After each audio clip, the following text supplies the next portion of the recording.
Historias que sorprenden. Historias que sorprenden. En Historias que sorprenden, la vida de San Martín de Tours, más conocido como San Martín Caballero.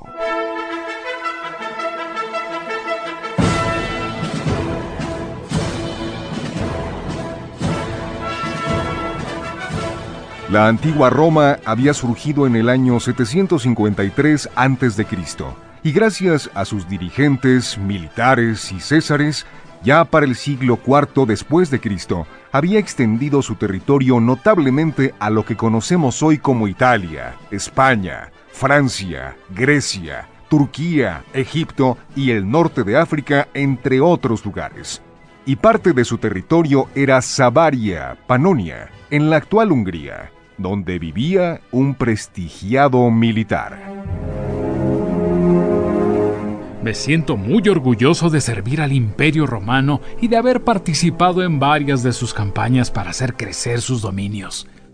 Pero me siento más orgulloso de ser tu esposo y poder estar contigo en estos momentos. Yo también me siento muy agradecida con los dioses porque pudiste estar aquí cerca de mí, acompañándome en el momento del parto. No fue fácil, mujer, porque tú bien sabes que los legionarios del imperio debemos estar siempre dispuestos a obedecer las órdenes del César y trasladarnos a donde sea necesario. Afortunadamente, un batallón tenía que viajar a estos lugares y fui designado para estar aquí en esta fecha. Como militar eres fuerte, pero como esposo eres tierno. Pero anda, toma a tu hijo en tus brazos un momento. Aquel hombre sostuvo entre sus fuertes y amorosos brazos al recién nacido que, al sentir hambre, comenzó a llorar. Era el año 316. Para ser un pequeño, tiene una fuerte voz. Estoy seguro que será un gran militar como su padre. Y por eso, desde ahora, lo consagraré a Marte, el dios de la guerra. ¿No crees que es muy pronto para saber si elegirá la carrera militar? Tú sabes que todo niño o joven consideran un honor vestir el uniforme y las insignias de la milicia romana.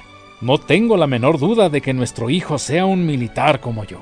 Entonces, si lo consagramos al dios Marte, se llamará Martín. Sí, Martín es su nombre.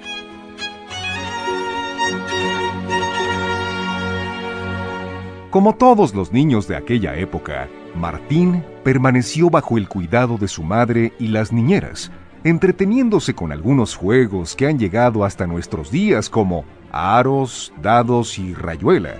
Pero cuando cumplió los 7 años...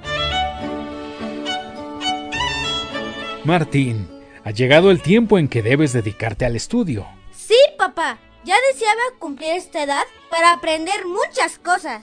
Hasta hace algunos años, los padres debíamos hacernos cargo de la educación de los hijos y enseñarles a comportarse en sociedad, así como los valores de los romanos primitivos como la austeridad, el respeto a los padres y a la ley, entre otros. Pero a principios de este siglo, las cosas han cambiado. La mayor complejidad de nuestra sociedad nos obligó a establecer un sistema educativo y el modelo elegido fue el griego. ¿El modelo griego? ¿En qué consiste eso? En que los niños deben asistir a una escuela donde se les enseña de forma sistemática y escalonada lectura, escritura, cálculo, comentario de textos y oratoria, filosofía y derecho. ¿Todo eso? Sí, un buen romano debe estar bien preparado. Y si tienes la fortuna de tener un maestro griego, es seguro que tendrás una muy buena formación. ¿Y cuánto tiempo tengo que estar en la escuela? ¿Tendré vacaciones? No te voy a mentir, hijo. La preparación escolar es como la preparación de los militares y exige mucho tiempo y atención. El horario llega a ser agotador porque se entra desde el alba hasta la tarde con una breve interrupción para el almuerzo y se descansa únicamente un día a la semana. Pero en compensación a esas largas jornadas, hay largos periodos vacacionales en verano, diciembre y marzo. Martín nació en una época en la que era más fácil recibir una buena educación porque casi 100 años atrás, Los niños comenzaban su educación en escuelas costeadas por los padres, con excepción de los hijos de las familias más ricas que no enviaban a sus hijos a la escuela, sino que contrataban a un profesor privado llamado preceptor. Pero, afortunadamente, en el siglo II después de Cristo, el emperador Adriano estableció un sistema de ayudas que permitió extender la enseñanza entre grupos menos favorecidos. Así, Martín pudo estudiar en una ciudad al norte de Italia, llamada actualmente Pavía. Este lugar es maravilloso porque me permite conocer a muchos niños. Lo que me pregunto es por qué los niños esclavos no pueden venir a la escuela. Este es el material escolar que todos necesitarán. Es un rollo de papiro al que llamamos libri, en el que aprenderán a escribir con una caña afilada llamada calamus, o con una pluma y tinta negra. También aprenderán a usar estas tablillas de cera en las que se escribe con un punzón llamado stylus. Estos elementos les ayudarán a aprender a escribir en latín, el idioma oficial del imperio, pero también en griego, lengua que se utiliza para muchos temas de medicina y arte. ¿Podría decirnos cuántas etapas tenemos que superar en la escuela? 3. Enseñanza primaria, secundaria y superior. La primaria, llamada también ludus literator, la recibirán entre los 7 y los 11 años. En esta etapa yo seré su magister ludi, y les enseñaré escritura, lectura, cálculo y la ley de las 12 tablas. ¿Las 12 tablas? Sí. Para los romanos siempre ha sido de vital importancia el derecho, y desde hace aproximadamente unos 650 años, el Senado encargó a 10 patricios, la gente más noble de la ciudad, que se encargara de escribir las leyes para una mayor justicia y conveniencia. Ellos se tardaron un año en hacerlo, pero desde entonces son parte de nuestra cultura, nuestro más antiguo código de derecho romano. ¿Y de qué tratan? Del cuidado y la salvaguarda del patrimonio, de la autoridad del padre de familia como único titular del derecho y de los castigos para quien cometa alguna falta o delito. Martín escuchaba con mucha atención a su nuevo maestro, que les advirtió que debían memorizar muchas cosas y que el mal comportamiento o el incumplimiento de las tareas los haría merecedores de castigos físicos. En las escuelas romanas tenemos este dicho: la letra con sangre entra, y para que no olviden sus tareas ni se distraigan con otras cosas, uno de sus esclavos o de la servidumbre de su casa supervisará su aprendizaje.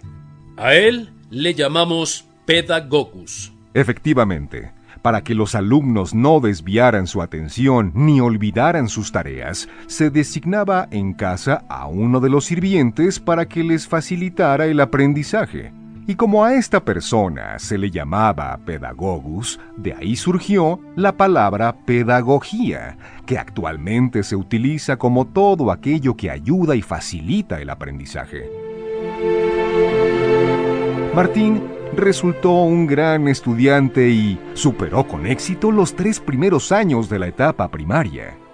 Estoy muy contento, mamá, porque ya tengo 12 años y podré iniciar la enseñanza secundaria. Sé que esa etapa se puede estudiar entre los 12 y los 16 años, pero no recuerdo cómo se llama. Ludus grammaticus. De hecho, al profesor se le llama grammaticus. Él enseña teoría gramatical y a leer con elegancia y entonación. Pues estoy segura de que serás un magnífico estudiante en esta nueva etapa. El padre de Martín también veía con alegría el crecimiento corporal e intelectual de su hijo, pero se molestó cuando supo que su hijo había entrado en contacto con los cristianos y que comenzaba a frecuentarlos. Martín, debes ser fiel a los dioses romanos. Por lo tanto, te prohíbo que frecuentes a los cristianos. Aunque el niño se sentía atraído por aquella religión, tuvo que obedecer a sus padres y, cuando cumplió los 14 años...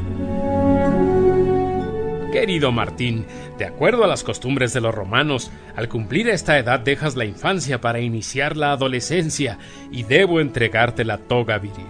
Eso es todo un honor, padre, porque hasta hoy he vestido la toga pretexta blanca con el borde púrpura que está reservada para los niños y los magistrados. La toga viril era una especie de túnica blanca, sin adornos ni tintura, y podía ser usada por cualquier ciudadano romano en edad adulta. A partir de que se recibía y se vestía, se consideraba a la persona como ciudadano. El rito del paso de la infancia a la edad adulta debía ser presidido por la diosa Juventus, nombre que dio origen a la palabra juventud. A partir de ahora y de acuerdo a nuestras tradiciones y leyes, podrás ejercer los cargos del imperio y ejercer el servicio militar, pero siempre y cuando no abandones la patria potestad, o sea, la autoridad paterna. Martín continuó estudiando la tercera etapa, la superior, llamada Ludus Rhetoricus, impartida por los retores, que enseñaban el arte de la oratoria y también filosofía y derecho, ya que los alumnos se preparaban para la carrera política o las leyes.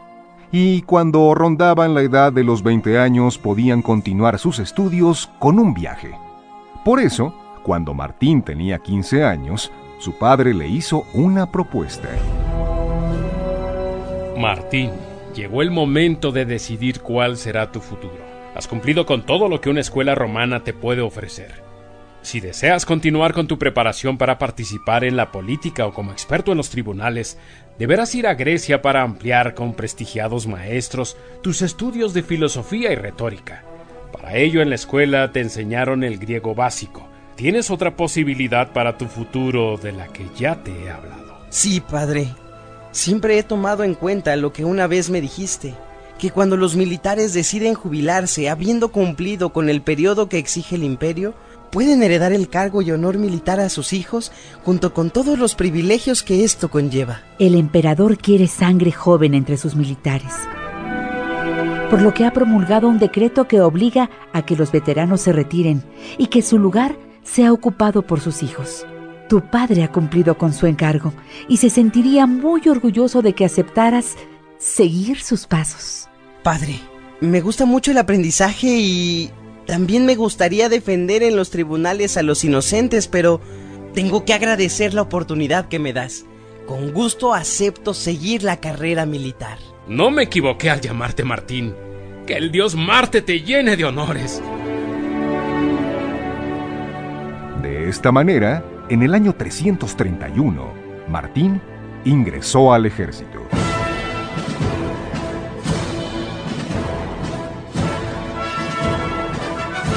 Todos ustedes a partir de hoy comenzarán a vestir el uniforme militar. Pero antes de recibirlo debo recordarles que deben honrarlo defendiendo al César, al imperio y haciendo que se cumplan las leyes romanas. Y algo más. Con el fin de que lo cuiden, deberán pagar la mitad de su costo y el imperio pagará solo la otra mitad. De tal manera que deben considerar que solo la mitad del uniforme les pertenece. Para aquel momento, solo las áreas de Armenia y Mesopotamia estaban siendo atacadas por los sasánidas, segundo imperio persa, pero la mayoría de los lugares conquistados por los romanos estaban en calma, por lo que Martín fue enviado a una zona de la actual Francia, llamada en aquel entonces Galia.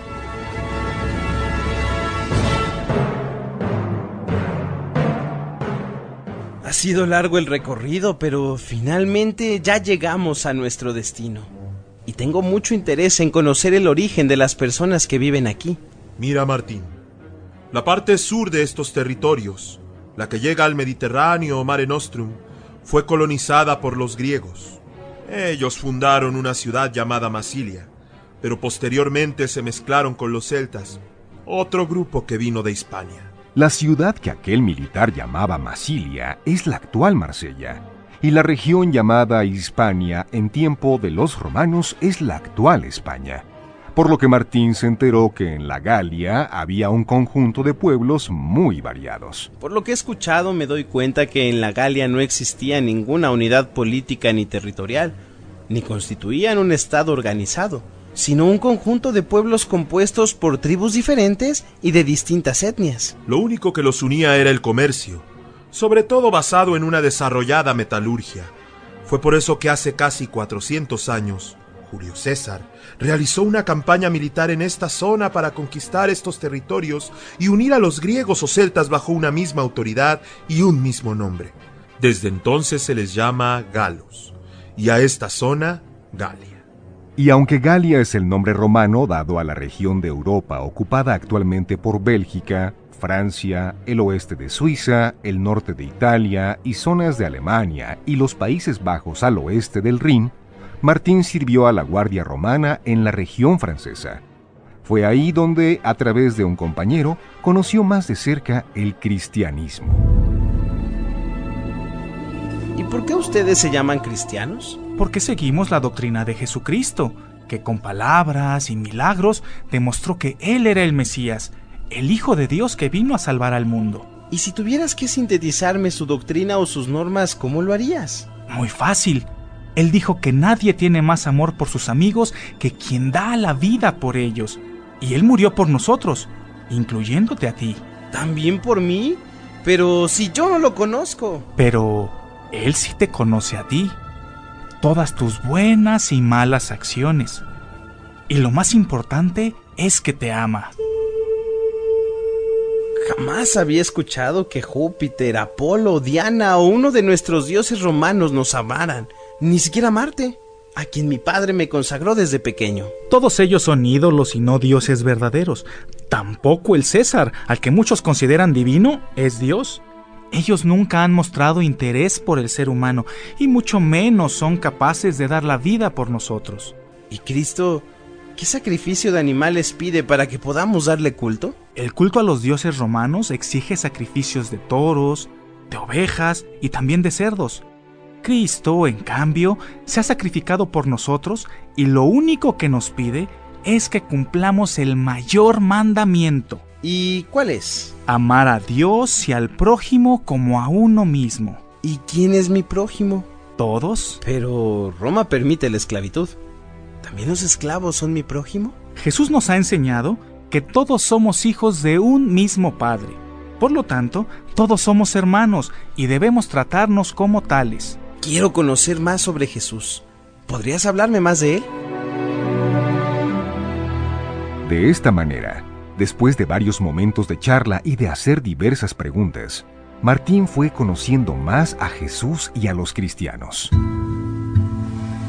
Han pasado ya varios meses desde que escuché por primera vez el nombre de Jesucristo y creo tener un mejor conocimiento de él. Pero ahora quisiera saber un poco más acerca de ustedes, los cristianos, porque supe que fueron duramente perseguidos. Así es. Desde que Cristo resucitó y ascendió a los cielos, comenzamos a ser perseguidos por diferentes grupos. Primero, por otros judíos que no reconocían a Jesús como el Mesías. Y a partir del año 64 por los romanos, cuando Nerón, para quedarse con las pertenencias de los cristianos y culparlos del incendio que él inició en Roma, ordenó su ejecución. Las persecuciones continuaron después de la muerte de Nerón durante casi 250 años, y en ellas murieron martirizados miles de hombres, mujeres, ancianos e incluso niños que iniciaban su juventud. Algunos fueron crucificados, otros atados a troncos, untados con aceite o grasa y luego tratados como antorchas humanas. Otros más lanzados a las fieras, arrastrados por carruajes enterrados hasta la cabeza para jugar con ellos o decapitarlos. Y lo más increíble es que para salvarse de la ejecución bastaba renegar de la fe y ofrecer un poco de incienso a los ídolos romanos. Eso era suficiente para que las autoridades los dejaran en libertad. Si prefirieron la muerte a renegar, significa que tenían la certeza de que Cristo no era un invento, que su resurrección fue algo real y que Él vive y puede resucitar a sus seguidores. Por eso Pedro y los demás apóstoles sufrieron el martirio, porque ellos contemplaron con sus propios ojos al Hijo de Dios morir en la cruz, pero también lo vieron resucitado, mostrando que Él tiene poder sobre el pecado y sobre la muerte. Afortunadamente, hace apenas unos 20 años, el emperador Constantino terminó con las persecuciones y ahora podemos profesar públicamente la fe. ¿Cómo viven ustedes su fe? Compartiendo lo que somos y tenemos. Inicialmente y durante el tiempo de las persecuciones, no tuvimos ningún templo porque sería fácil que nos descubrieran. Por eso nos reuníamos en diversas casas para orar juntos, especialmente el domingo, día en que celebramos la resurrección de nuestro Señor. Ese día, además de escuchar la palabra de Dios, orar por las necesidades de todos y participar en la comunión, hacemos una colecta para ayudar a los más necesitados. Eso significa que, más que estar todo el tiempo en el templo, viven las enseñanzas de Cristo todos los días, en su casa, en su trabajo o mientras van por el camino. Así es, más que una religión, Cristo nos enseñó una forma de vida. ¿Y a mí qué me pediría Él? Jesús nunca te pedirá más de lo que puedes dar, pero tampoco menos de lo que puedas dar, porque Dios le pide a cada uno según su capacidad y posibilidad. Aquellas palabras quedaron muy grabadas en la mente de Martín. Jesús nunca te pedirá más de lo que puedes dar, pero tampoco menos de lo que puedas dar, porque Dios le pide a cada uno según su capacidad y posibilidad. Y aunque Martín no recibía aún el bautismo, comenzó a vivir siguiendo algunas enseñanzas de Cristo. En el año 337, cuando Martín tenía 6 años de colaborar en la milicia y cumplía 21 años de edad, un crudo invierno azotó fuertemente a la actual Francia. Bajo esas condiciones, el joven se encontraba prestando su servicio en la ciudad de Amiens. Por alguna misión particular, tuvo que salir momentáneamente de la población sin llevar consigo más que su propio uniforme. Y cuando regresaba, al acercarse a la puerta de la ciudad, vio a lo lejos, desde su caballo, algo que provocó su compasión. No es posible. El frío y la nieve calan los huesos y este pobre hombre está casi desnudo tirado en el camino. Me acercaré a él porque tengo que ayudarlo.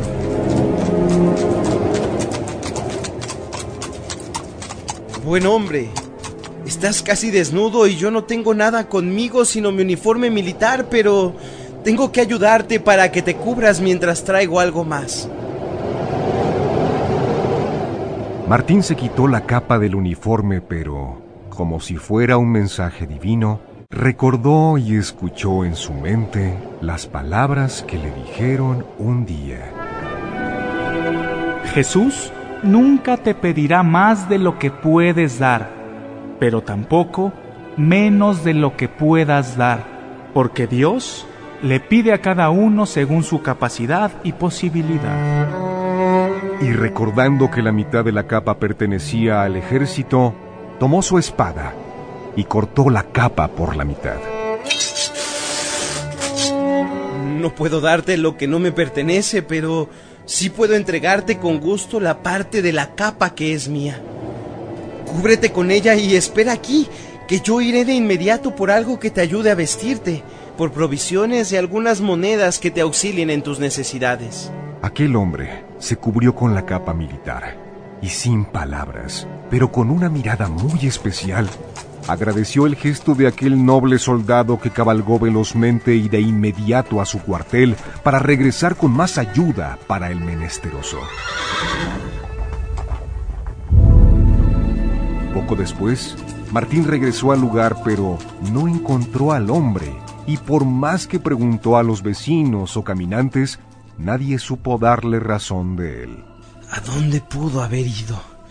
Con este clima y sin recursos, no podía ir muy lejos. Y por más que cabalgó por los caminos y preguntó en las hospederías, no volvió a ver al indigente.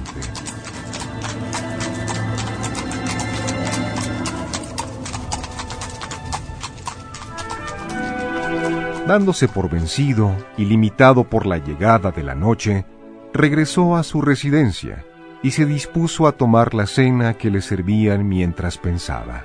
Hasta ahora caigo en la cuenta que mientras hay personas que como yo pueden gozar de techo y un alimento seguro y caliente, hay muchos que no tienen lo necesario. Estoy seguro que más el César o que miles de legionarios, la enseñanza de ese hombre llamado Jesús y sus seguidores podrían cambiar el mundo. Y sucedió que, mientras Martín dormía, tuvo una visión en la que Jesús le dijo: Martín, hoy salí a tu encuentro y tú me recibiste. En una ocasión, enseñé a mis discípulos que serían juzgados por dar alimento, bebida, vestido y cobijo al necesitado. Y tú lo hiciste conmigo, porque yo era aquel menesteroso de quien te compadeciste.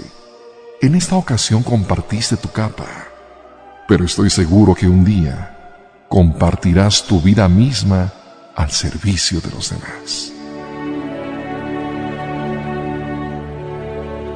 En ese momento, Martín vio que Jesús le mostraba el fragmento de la capa que le había entregado.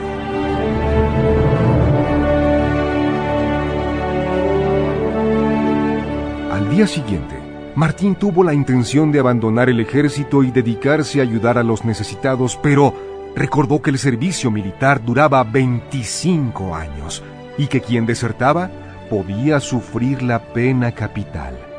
Además, no quería defraudar a su padre, que le había heredado ese cargo que muchos otros desearían. En este momento no puedo dar más, y sé que Dios no me pide más. Ya llegará el momento en que pueda dedicarme de tiempo completo a otras cosas. Mientras tanto, me esforzaré en conocer más a Cristo y sus mandamientos, pero prefiero recibir el bautismo hasta que pueda dedicarme totalmente a Él. Martín tuvo una verdadera conversión y se caracterizó por ayudar siempre a sus compañeros. Además, evitó salir a las batallas que implicaban matar al enemigo. Así pasaron los años hasta que, en el año 356, al llegar a la edad de 40 años y cumplir con los 25 años de servicio al imperio, aquel soldado pudo retirarse en medio del reconocimiento de sus compañeros y subalternos.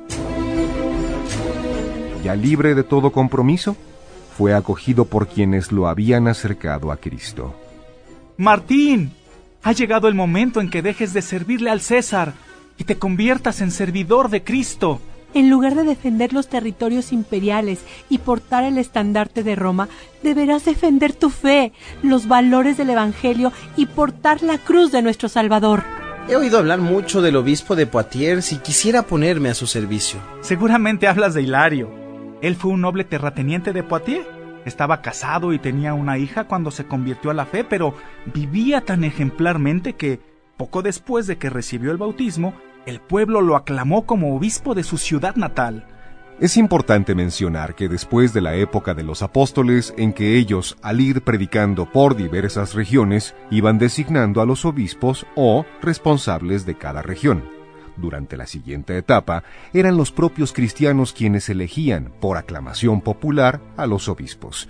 Y como la ley de que fueran solteros o vivieran en celibato se hizo popular hasta después, muchos de los obispos electos estaban casados. Fíjate, Martín, que nosotros consideramos a Hilario de Poitiers como un santo, porque predica maravillosamente la palabra de Dios y defiende la fe de muchas herejías. Entonces, iré en su busca. Nosotros te llevaremos con él para que recibas el sagrado bautismo. Cuando Martín y sus acompañantes llegaron a Poitiers, el obispo los recibió cordialmente. Agradezco su visita. Gracias, señor obispo, pero no es solo una visita porque vengo a ponerme a sus órdenes. Quiero servir a Dios. Si es así, deberás prepararte muy bien y estar listo para recibir los ataques del enemigo, especialmente de los arrianos. ¿Arrianos? Sí, son los seguidores de un tal Arrio, que comenzó a difundir un error doctrinal.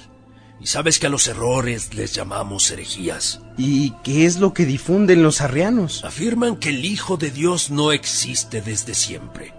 reducen su divinidad diciendo que Dios Padre lo creó y que es una criatura de Dios. Por lo tanto, niegan el dogma de la Trinidad, diciendo que Dios Padre, Dios Hijo y Dios Espíritu Santo no son un solo Dios. La herejía arriana se había extendido por muchas partes. Sus seguidores atacaban ferozmente a los cristianos. Y como el emperador Constancio II se había hecho arriano, ordenó que el obispo Hilario fuera desterrado. Por lo que, poco después de conocer a Martín, fue enviado a Frigia, en la actual Turquía, y solo 5 años después regresó a su patria para morir. Mientras tanto, Martín, ya bautizado, se había unido a los discípulos del obispo para recibir una buena preparación y comenzó a difundir y defender la fe.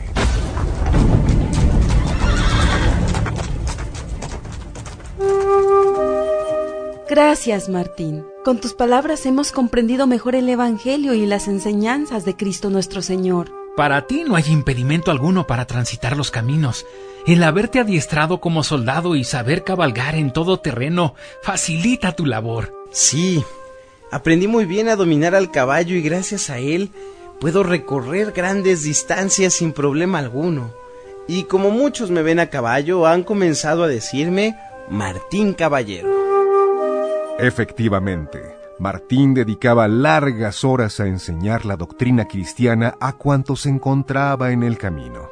Esto hizo que los habitantes de Tours, una ciudad cercana y al norte de Poitiers, pusieran su atención en él. Hace mucho tiempo que nuestra población de Tours carece de obispo, y es necesario que elijamos a algún hombre de bien para que ocupe ese cargo. ¿Por qué no proponemos a Martín el Caballero? Es buena idea. A mí me parece que puede ocupar muy dignamente ese cargo. No dudo que es excelente predicador, pero me parece que su aspecto físico no le favorece. ¿Y desde cuándo se elige a los obispos por su apariencia? Yo creo que una persona con buena apariencia siempre es mejor aceptada por todos. Pues te equivocas porque, aunque Martín no tenga el aspecto que tú deseas, gracias a su sencillez y deseo de servicio, es acogido en cualquier lugar donde se presente. Toda la población de Tours estuvo de acuerdo en que Martín fuera su obispo, pero él, considerando que era algo inmerecido, rechazó inicialmente la propuesta y, solo ante la constante insistencia, aceptó, pero puso algunas condiciones. Atenderé a todas sus necesidades, pero necesito 2 cosas. La primera es un tiempo especial para preparar a nuevos evangelizadores. Y la segunda, un lugar para poder hacerlo en un ambiente de oración y silencio. Por lo que si aceptan que sea su obispo, yo les pido que me permitan fundar un monasterio alejado de esta ciudad tan ruidosa. El pueblo aceptó gustoso y Martín, a los 54 años, se convirtió en el obispo de Tours. Mi monasterio será como el cuartel militar donde recuperaba fuerzas antes de salir a la batalla y... si antes cabalgaba para que se cumplieran las órdenes del César y se extendiera el Imperio Romano, ahora cabalgaré para que se cumplan los mandamientos de Dios y se extienda el reino de Cristo. La experiencia que Martín adquirió en el ejército le fue muy valiosa porque tenía estrategias para que la comunicación fuera eficaz y la repartición de ropa y alimentos llegara pronto a los más necesitados. Además, tenía muy buenos contactos con los médicos y conocía la información y experiencia sobre los medicamentos de aquella época que se guardaban en los libros romanos. Gracias por su visita, señor obispo. Mis hijos y yo le estamos muy agradecidos porque, desde que usted está al frente de estas poblaciones, no nos ha faltado nada, aunque yo soy viuda y mis hijos huérfanos. No tienes nada que agradecer, mujer. Es Dios el que nos da todo. Aunque a veces el egoísmo de algunos dificulta que sus bendiciones lleguen a todos. Afortunadamente cuento con la solidaridad y generosidad de quienes más tienen. Yo también estoy agradecido porque, aunque me tuvieron que amputar mi pierna, con su ayuda nada me falta. Mire, hasta he colocado una herradura en la puerta de mi casa. ¿Y eso? ¿Qué significa? ¿Acaso no se ha dado cuenta? ¿De qué? Si observa, verá que en muchas casas hay una herradura como señal. Ahora que lo dices, sí me he dado cuenta, pero ¿qué significa?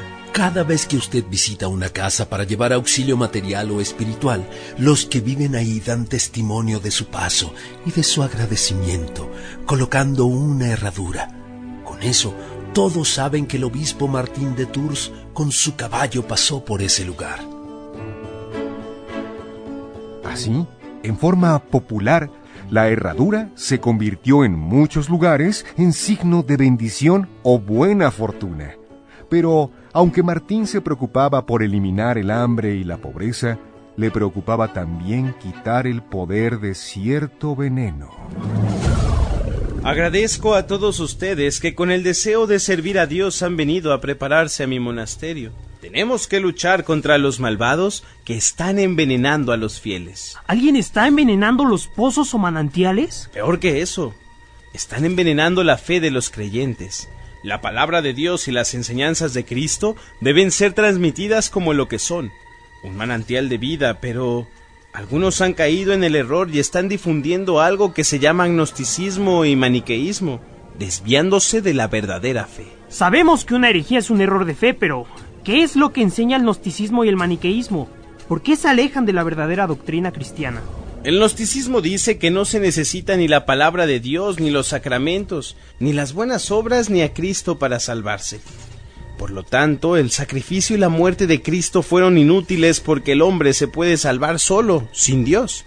Quienes se dejan llevar por este pensamiento dicen que es suficiente con el conocimiento, con ser intelectuales, y por lo tanto, afirman que quienes no tienen la oportunidad de estudiar no pueden salvarse, aunque estén unidos a Dios y hagan buenas obras. Pero eso es soberbia, es despreciar todo lo que Dios ha hecho por nosotros y la gracia que nos da para salvarnos. El maniqueísmo también enseña errores importantes porque afirma que solo lo espiritual es bueno, pero desprecia el cuerpo y toda la creación. Esto es falso porque Dios nos enseña a valorar la creación, nos enseña que el ser humano es alma y cuerpo, espíritu y cuerpo. Por eso Cristo, al hacerse hombre, nos enseñó a cuidar nuestro cuerpo y también nuestro espíritu. Pues entonces, conociendo estos errores, todos tus discípulos recorreremos estas tierras para corregir esos errores y que los fieles no se desvíen del camino correcto. Aunque Martín luchaba para que no se difundieran los errores o herejías, tenía mucha compasión de quienes habían caído en el error e incluso de quienes los difundían, por lo que intercedía por ellos y pedía por su conversión. Y cada vez que predicaba, repetía: recuerden que enseñar al que no sabe y corregir al que se equivoca son obras de misericordia. Así actuó Cristo y así debemos actuar sus discípulos.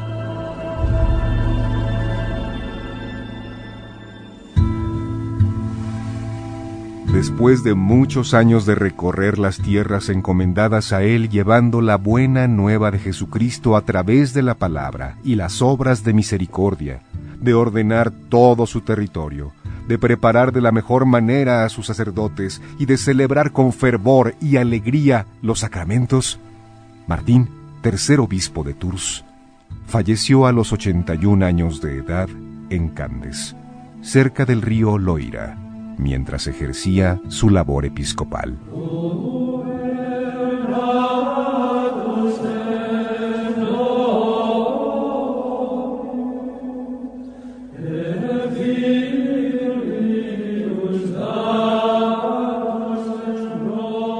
Debemos sepultarlo en la ciudad que tanto amó. De esa manera su cuerpo fue trasladado a Tours y, allí, fue modestamente sepultado el 11 de noviembre de 397, 3 días después de su muerte, en un cementerio cristiano a las afueras de la ciudad, al borde de la vía romana que partía hacia el oeste.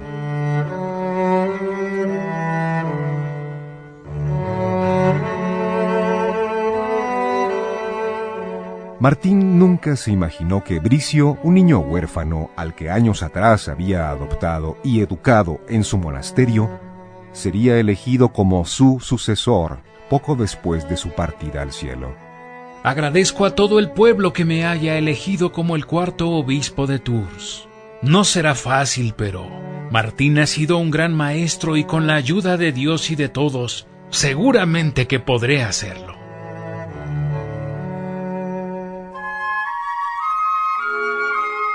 Y como todos consideraban a Martín como santo, las visitas a su tumba se hicieron muy frecuentes y llegaban devotos desde lugares muy lejanos.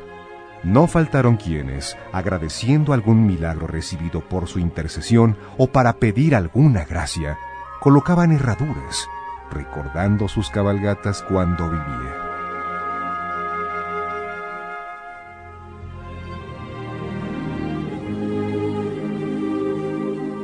Las visitas se hicieron cada vez más frecuentes y numerosas, por lo que para el año 437, 40 años después del fallecimiento del santo, el nuevo obispo recibió una petición. Su eminencia, son muchos los peregrinos que llegan a visitar y venerar la tumba de Martín, por lo que creemos conveniente protegerla con alguna estructura que, además, brinde protección de la lluvia y el sol a los visitantes. Me parece muy bien que se construya sobre ella una edificación de madera para que ahí los fieles puedan elevar sus oraciones. También podemos conservar ahí la media capa que se guardó después de ayudar a Cristo, que se le presentó como indigente a Martín. Por supuesto, porque muchos la consideramos como una reliquia. Pronto se levantó la construcción de madera que, por contener la capa del santo, fue muy visitada mientras la gente decía: fui a ver la capa, la capita, la capilla de San Martín. Por lo que, por primera vez, se comenzó a utilizar la palabra capilla para designar el lugar donde se conservaba la media capa del santo. Y posteriormente la gente comenzó a utilizar la misma palabra para las pequeñas construcciones o lugares donde se conservaran reliquias.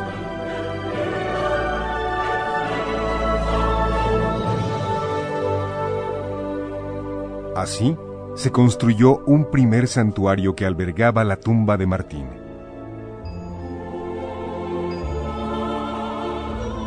Y años más tarde, el obispo Perpetus edificó en el mismo lugar la primera basílica, cuya dedicación tuvo lugar el 4 de julio de 470, 99 años después del ascenso de San Martín al episcopado de Tours. En ese momento, el obispo tomó una decisión. Colocaremos el cuerpo de San Martín en un sarcófago detrás del altar principal de la nueva basílica, y colocaremos también un gran bloque de mármol sobre la tumba para que los fieles puedan venerarlo atrás del altar.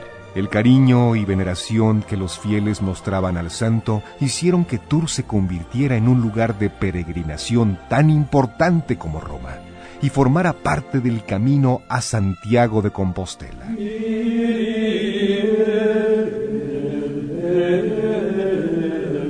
Lamentablemente, durante la guerra religiosa de 1562, el relicario de San Martín fue quemada por los protestantes y solo se conservó un pedazo de cráneo y un hueso del brazo.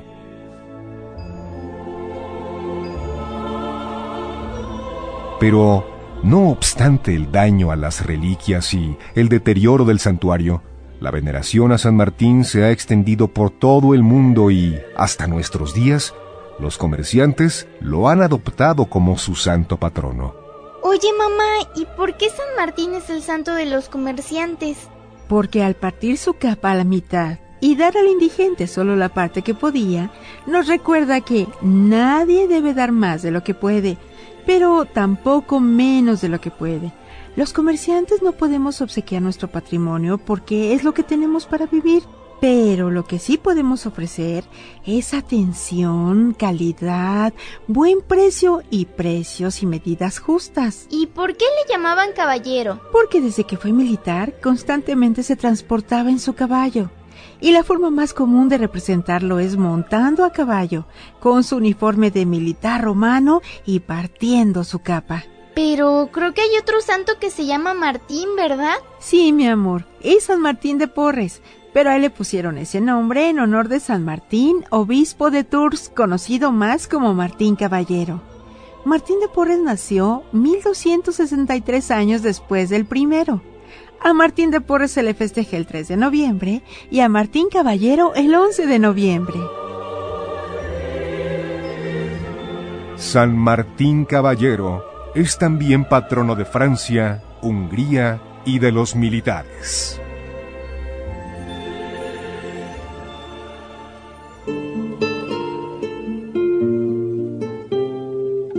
En tu camino presentó, en historias que sorprenden, la vida de San Martín Caballero. Gracias por escucharnos.